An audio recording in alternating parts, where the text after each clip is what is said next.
Les fonctionnaires étaient donc dans la rue aujourd'hui à l'occasion d'une journée d'action nationale à Montpellier. Tout d'abord, ils étaient environ 900.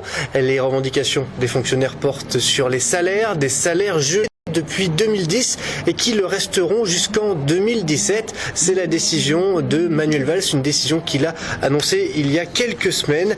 À Marseille, ils étaient environ 31 000 manifestants selon les organisateurs, 10 fois moins selon les forces de l'ordre. Reportage Marguerite Kioch.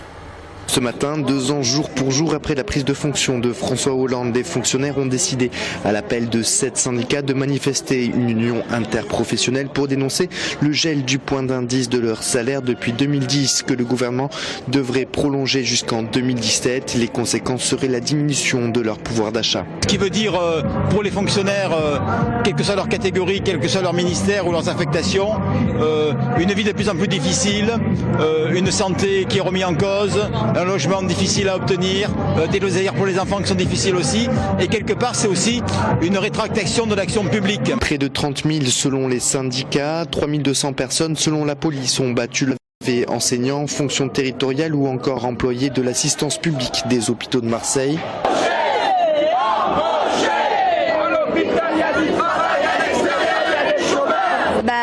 Déjà, il n'y a pas d'embauche, donc comme il n'y a pas d'embauche, on ne peut pas avoir quoi que ce soit au niveau du personnel. Du travail, il y en a de plus en plus. Et le fait qu'il y ait de plus en plus du travail et de moins en moins de personnel, tout ça, ça se dégrade. Présents dans le cortège, les greffiers en robe dénoncent aussi leur situation. Un peu plus de bruit, puisque d'habitude on fait du bruit devant nos juridictions.